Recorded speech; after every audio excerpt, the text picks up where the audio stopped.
Hey guys, welcome to Endo Warriors. I'm your host, Callie Greenberg, and this is where we have unfiltered conversations about endometriosis, women's health, and what it's actually like living with a chronic illness.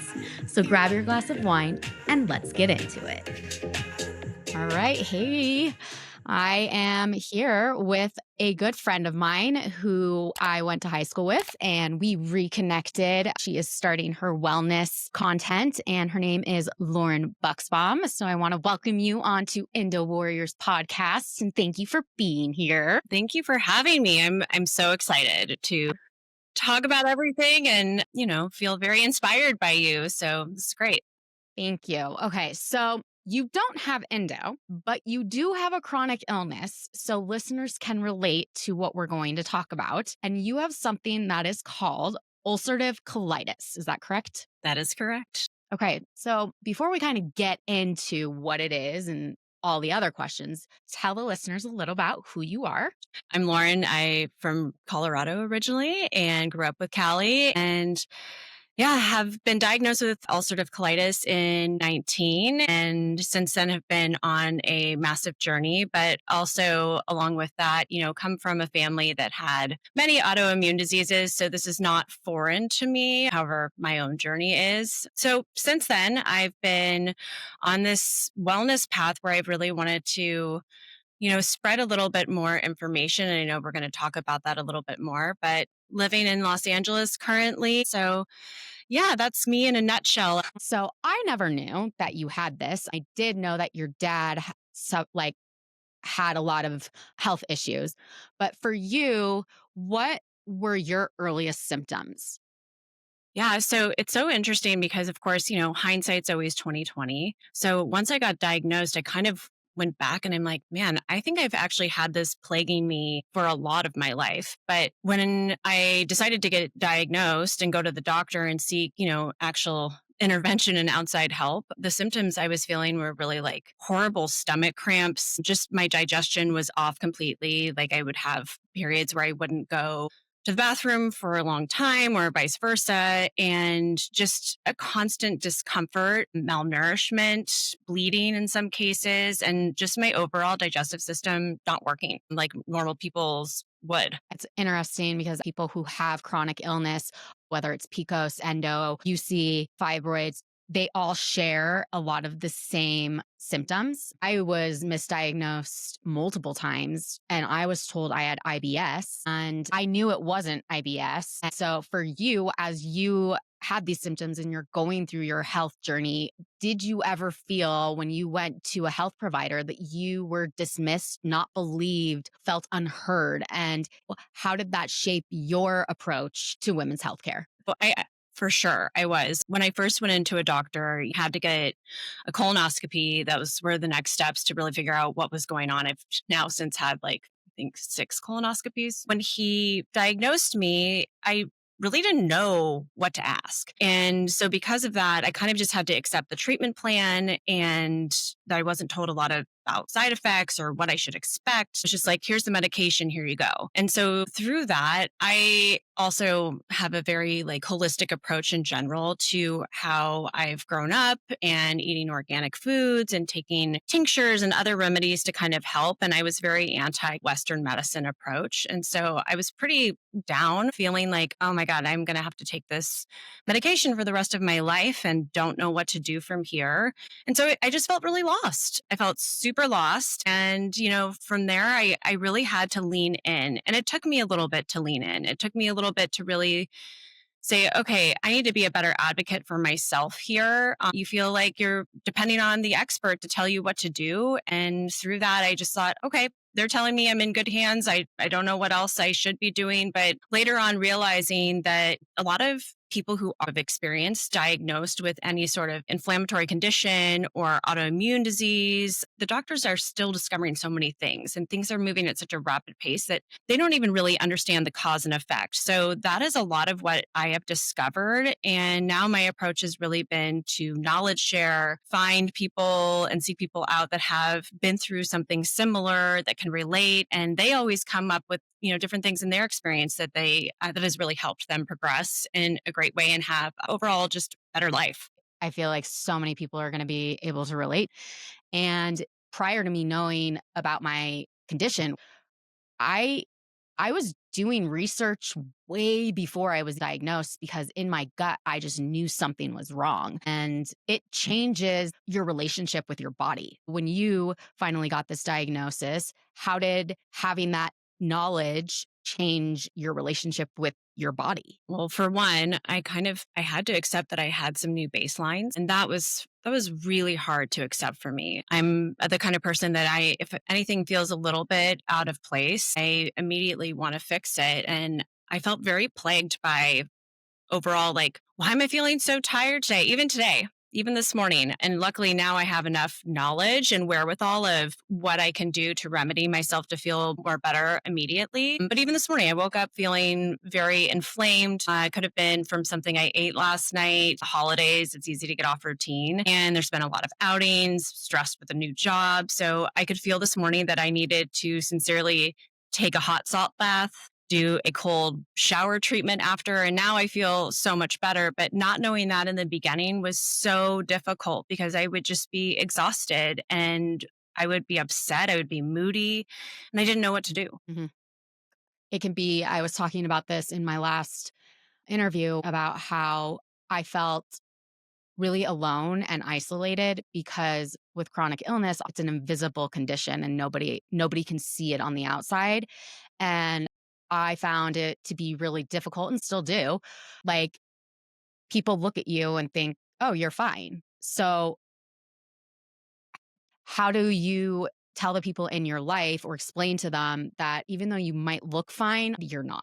Yeah. So, it was interesting. I think actually I found a really great podcast that was called IBD Warriors. It has really great nuggets of information. But prior to that, like I was moody, I was tired, like you said, felt very isolated, was upset about that. And so I would luckily be able to lean on my father too, who, because had some wherewithal of what he experienced and how much it affected his, anything that he did off routine affected his daily life and how he was going to feel that day. He was really great to lean on, but it took a lot of education to my inner circle and my community. So whether it was in relationships I've had over the years or even to my mother who's luckily never had a autoimmune condition, explaining to her this is why I feel this way and people just didn't understand. I also lost a significant amount of weight. And funny enough, I think people thought, oh God, are you on a GLP-1? And I thought, no, just malnourished a little bit. And,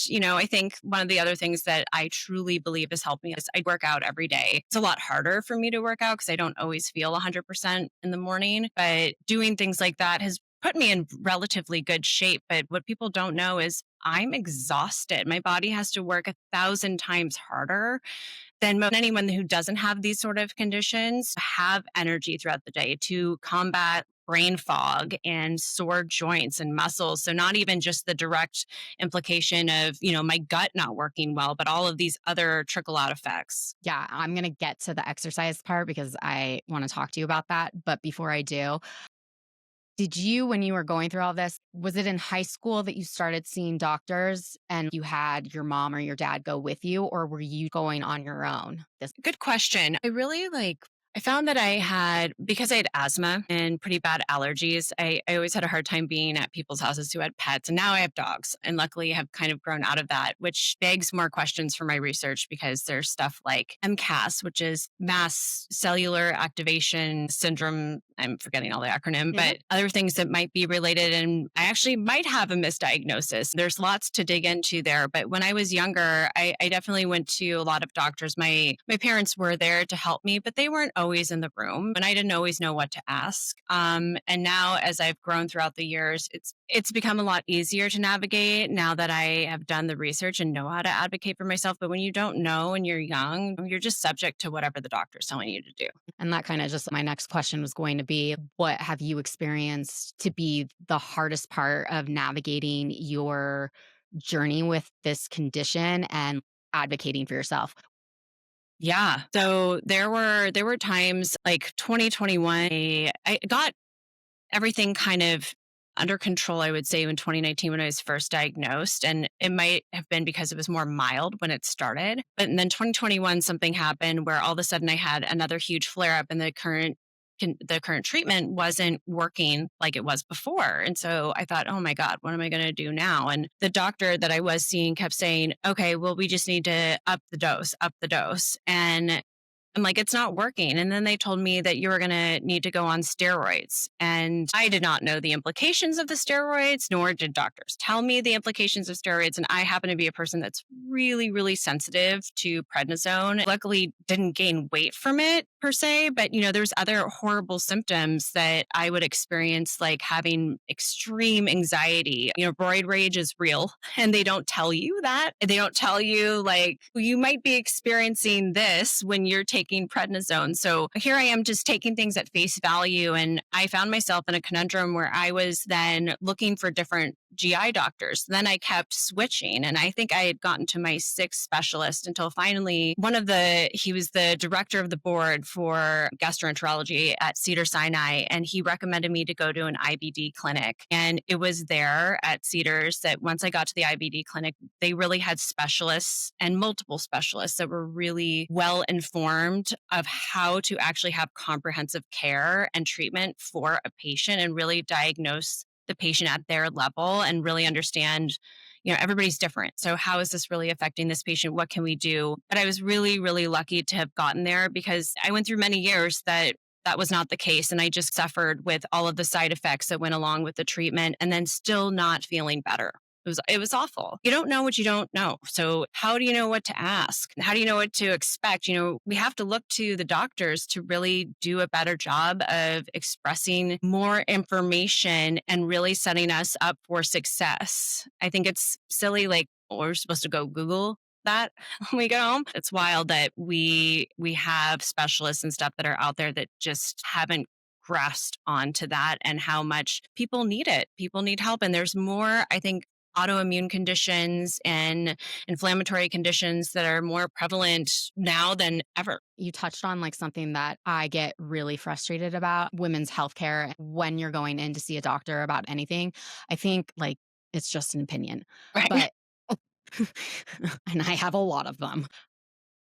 As a teenager going in, obviously, I don't even think my mom knew when she first went with me to my OB checkup. She didn't even have the knowledge of what type of questions to ask. So every time I went or switched to a new doctor, I was starting from scratch, right? And I didn't have the knowledge that I do now. Ultimately, what happened is once I got to a doctor, I had 24 years of medical history that I had to somehow get a hold of to provide to them. And like you, your doctor just was like, here, take this medication. It's not working. Let's up the dose. And I think that is part of the problem in Western medicine is that for people with endo, take birth control.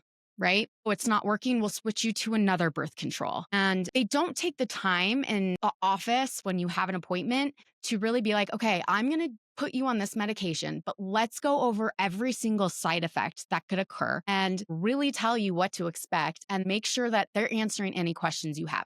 Anytime I go to a doctor, it is so rushed and it's really frustrating. I had the same thing happen over and over again.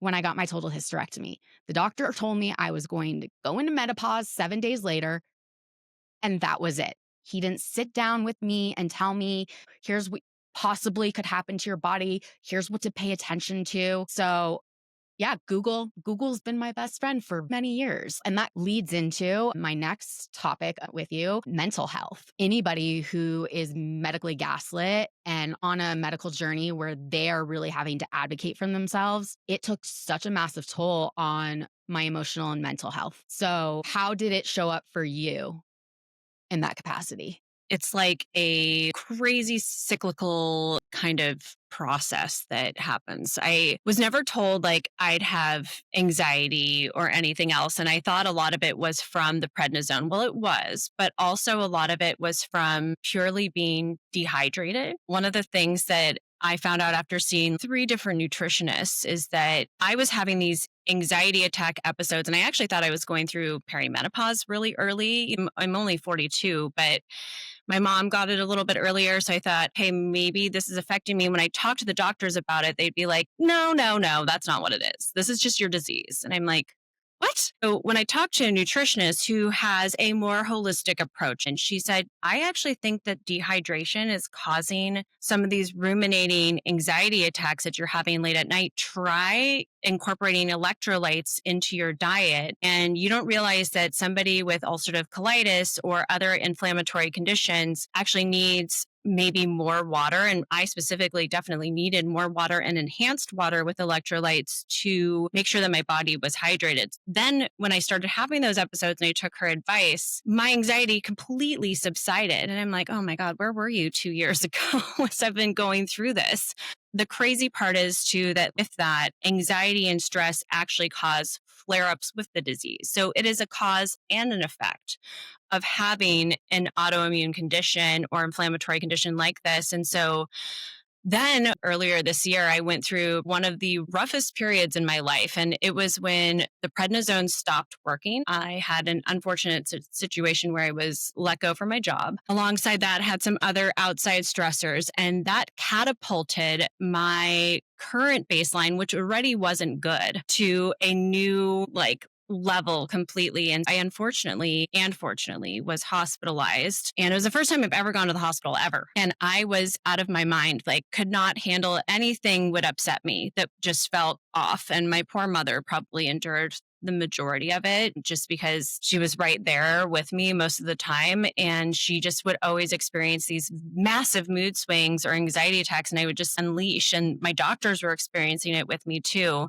Fortunately, through the hospitalization and after putting me on an extreme amount of prednisone, they said, we're going to have to graduate you to a more intensive treatment. And so I did get on a biologic. Now, this is something that with the encouragement of friends who have Crohn's disease or ulcerative colitis too, and also the encouragement of my father who has type 1 diabetes, celiac, rheumatoid arthritis, and went through being diagnosed with rheumatoid, especially in his face. So not surprising that I'm like experiencing this change as our body's changing, but got on this biologic and he said, you know what, Lauren, this changed my life. I actually felt better within days. And without having that encouragement, I don't think I would have gotten there. And ever since I've been on this new biologic, I feel better than I felt in 2 years. I'm completely off of prednisone. But man, it had to go to such an extreme. Like I had to literally hit bottom to get there, which was just so unfortunate. And it goes back to like some of these preventative measures or knowing better what to ask about these crazy episodes. And luckily, I've been able to mitigate, I think, a lot of my anxiety and stress now with not just the biologic subsiding my disease symptoms, but also helping my head be in a better space of not feeling isolated. So I have been doing all sorts of a different holistic approach to help myself get there, like exercise, like diet, like other remedies, and doing other things that help me de-stress and lower cortisol levels. It's it's just so relatable. I don't think people realize that autoimmune diseases are correlated with inflammatory conditions, and anybody who has either or is more susceptible to the other. Anybody who has endo or PCOS is more susceptible to rheumatoid arthritis or to also get Crohn's disease or celiac disease. And part of my journey was learning food that could be detrimental to my symptoms because certain foods cause higher cortisol and make inflammation worse. So when you decided that health and wellness was kind of the route you wanted to go with your platform, when did you realize that what you eat and how you live can impact your symptoms? With my dad, again, going back to him, I am again lucky that, never thought I'd be lucky to have a father who had 3 autoimmune diseases, but here I am like praising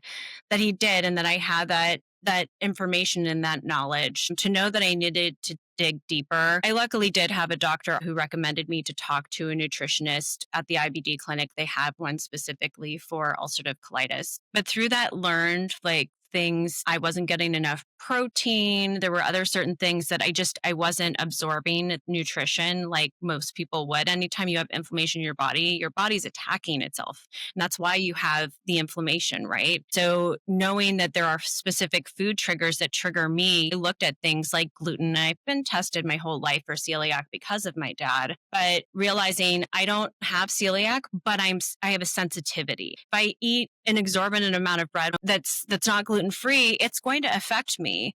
Another one that kind of came out of the woodwork was nightshades. And I didn't know that nightshades, I know really what nightshades were. It's hard for me to even explain. It's the way that some of these fruits and vegetables grow, but it's tomatoes, cucumbers, eggplant is one of the biggest culprits. I think goji berries. And those actually were also huge triggers for me. So I completely had to veer away from any of those. And it's unfortunate. And things like pizza and pasta sauce that I absolutely love that I will miss, but nothing tastes as good as it feels to just feel great. Good.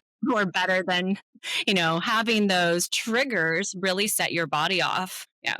I agree. When I was first told about adapting to an anti-inflammatory diet, it was like, just kill me now because I can't have all of the foods that are comfort foods. But when I started to do elimination, I'm not going to lie, I don't think personally that it's an easy diet, anti-inflammatory diet. It takes time to, get used to it. I noticed a very big difference, not just my inflammation, but also my skin, how I slept, my anxiety. And what really shocked me was the amount of energy that, my baseline, like you, is, not great. I have constant fatigue. If my mom and my sister had a nickel for every single time that I say I'm so tired, but I am. And, I played tennis in high school. I've been active my entire life, and it changes how your body feels fuel. So along not just diet is supplements. And this is a tricky topic because supplements are not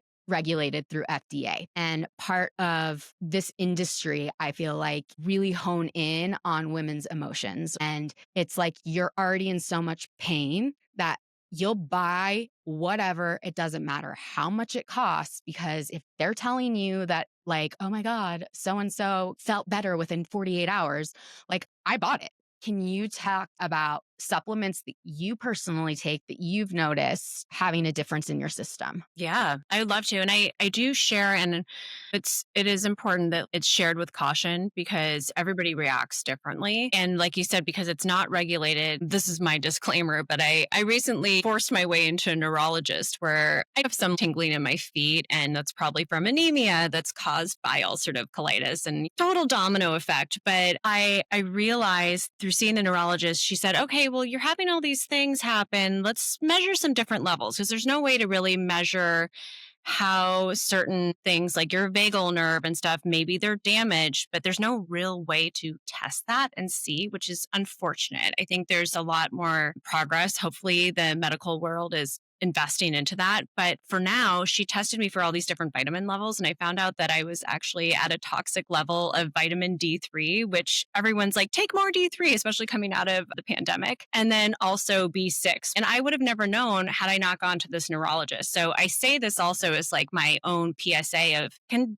our GPs, our general practitioners, actually start to incorporate getting tested for these levels on a regular basis as our normal physical? Because I bet you anything, other people out there are dealing with the same. But what has worked for me, everybody said turmeric is anti-inflammatory. Well, I'm here to say that it has done wonders for me. I talk about things like putting turmeric in my protein smoothies. I do take protein smoothies to absorb and get more protein. You're supposed to have, I think, 100 grams a day as women. So it's hard for me to do that. So having that in there, having the anti-inflammatory properties like turmeric and ginger, and then also cinnamon to lower cortisol has greatly helped with just making me feel good. That's how I start my day. It's also how I end my day with golden milk, and also cortisol reducer. The turmeric helps with digestion. Things like having apple cider vinegar in the morning to kind of detoxify your organs has been really helpful. You have to dilute it, and people with ulcerative colitis and anything that has problems where you might have tears or openings in the lining of your digestive system. You really have to be careful about taking anything that's too acidic.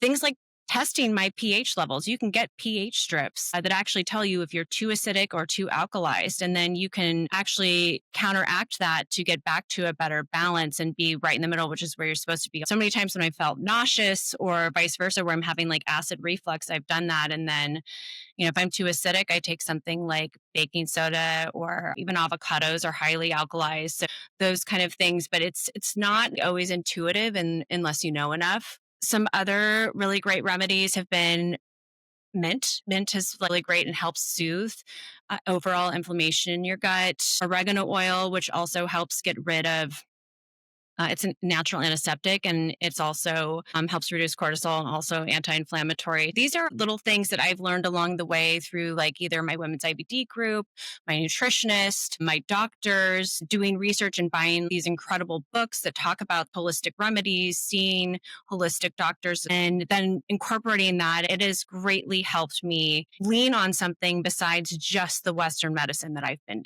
prescribed, because that alone, it's just not going to get me there. And so many times the doctors are like, oh, here, take the medicine, right? And don't worry about it. They've literally said that to me every single time. And no, that is not the case. So I'm a massive believer in combining both Western and Eastern medicine. And I do acupuncture.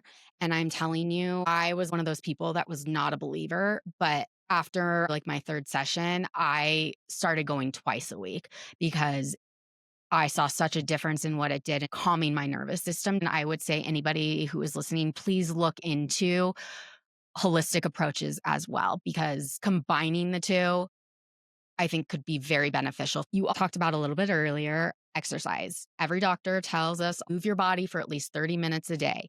And when a doctor would tell me that, I would roll my eyes because it was like, I have energy, if I have 30 minutes of energy, the last thing I want to do is go work out. But it is very important, not just for us physically, but for our mental health. So this morning, you weren't feeling well. You could tell your body was not energized. What are some exercises or things that you do that don't require a ton of energy, but you're at least getting movement going in the body? I love to get going with movement, gentle movement in the morning, because it is something that truly helps with circulation, which is similar to what acupuncture is doing for you, right? It's helping the circulation hit the nerves that it's supposed to, because there's obviously a disconnect between your brain and the nerves and whatever it needs to help function. So when I get up, I usually feel really stiff in my joints. By getting onto the yoga mat and just doing some warm up to warm up the muscles, and then doing gentle things like a couple different like cat cows, and just really oxygenating your body and breathing in and breathing out. I walk my dogs every morning. I usually do a nice, 20 to 30-minute walk, listen to a podcast. Those in general are so helpful. The other thing is at night, I do a lot of gentle yoga movement. There's certain stretches you can do, any sort of hip openers that really release a lot of stress and help open up those chakras. And it really helps you get into a better mode and place for your body to actually fall asleep. It helps reduce the cortisol. It helps with the circulation. A lot of it is just helping the circulation get going and really getting your body into a better place. Once I feel warmed up, I feel completely oxygenated throughout my body, and I can actually function like a normal human being today. It doesn't have to be strenuous. I do love having a little bit of an ab workout to actually stretch my hips and my legs. Do a couple sets of different squats or lunges. If you can squeeze in, 7 to 10 to 15 minutes even of just doing a little bit of that, it makes such a difference. I don't know if you've heard of somatic exercise, but it was something that I got introduced to a little over a year ago. And anybody who wants to learn about it, go and Google somatic exercises. People who have chronic conditions hold a lot of tension and a lot of trauma, anxiety, and we hold that in our body. And in a certain place, it holds more. So our lower back, our hips, shoulders. And I was working with a woman doing the somatic exercise and releasing these areas on my body. No fucking joke. I was on her table bawling, no control. I was shaking, I was sweating. And in the moment, it was freaking me out because I was like, I had no idea what was going on. And then after it was done, I felt I was completely different human being. I mean, even Feeling my friends and family the energy that was coming off of me, it was such a release and I felt so much better. I ever since have been just like telling people, please check out somatic energy therapy exercise because it helps anybody with chronic illness release so much of everything that we have to carry. I just wanted to add that in because that's something that I do. And I do Pilates, but actually doing like classical or a little bit modern Pilates really focuses in on the low back muscles and all these other muscles that, like you're saying, help release and then help strengthen those areas of your body to really make you feel good. start incorporating little things into your life instead of doing everything all at once. I love when you talk about what you do for yourself because it's so important that we take care of our bodies and really listen to them. We are in a constant fight for survival mode. And people who don't have chronic illness, what that does to a person's body, it literally breaks us down inside and out. So part of why I love talking with you is because you make it in a way that is actually accessible to somebody who struggles a lot with energy. I think how you approach your daily kind of this is what I need to do for myself is something that I think people can really relate to and pick up. Thank you. I love hearing that, and I appreciate you saying that. I mean, my true mission and purpose is really to have a more open, available approach that people can grab onto this. You know, so much of this came from friends that were asking me for advice that, they're a normal human being. And so it's like, what can we do every day? Let's make it easy. Yeah. Yeah. And I think also one of the most frustrating things is that Endo is incurable. Like, you guys, there is not a quick fix. There's not going to be something that is going to just automatically take away your flares or your symptoms. This is a condition that you are never going to get rid of until science somehow miraculously comes up with a pill to do that, which, based on where they're at right now, isn't going to happen in our lifetime. But by making small little changes, I don't want to give anybody the idea that, like, just because I have changed my diet or add a little bit of stretching, that all of a sudden, like, oh my God, I'm 100% better. Before we wrap up, I want to ask you if you could talk to your younger self, what is one piece of advice you would give to your younger self who was just getting diagnosed with a chronic condition? Gosh, I think you actually just hit the nail on the head is to not be overwhelmed, to not feel like you're going to have to change everything all at once and to do little things to incorporate into my routine. So really listening to your body and to not feel overwhelmed. I think the only other piece of advice to my younger self would have been to be more open and vulnerable. It's so hard at a young age. And it's something that I'm like, man, had I opened up when I was younger about some of the things that I was experiencing, maybe I could have gotten help earlier on. Maybe this would have been able to be prevented. Lauren, I think you're amazing. And I want listeners to know she is seriously just this like wealth of knowledge when it comes to nutrition and exercise and the science behind it. She is going to be somebody who is frequently going to be on. Please let everybody know where they can find you. Sure. So the most content I have right now is on Instagram. So it's labam_, just a hyphenation of my name. So LABAU_. Also on TikTok under Lauren Buchsbaum, my full name, which will include the spelling. Sorry, it's complicated, but it is something that I've really enjoyed doing. And I would love to hear from other people of what they're interested in. Thank you so much for coming on and for talking to us and telling us about your story. I love you. I love you. I very much look forward to it. Love the partnership. Thank you, Callie. Thanks, Lauren. All right, guys, that is it for today's episode of Endo Warriors. Thank you so much for listening. And please don't forget to hit follow, leave a review so more Endo babes can find us. And tune in next time for a brand new episode. Bye.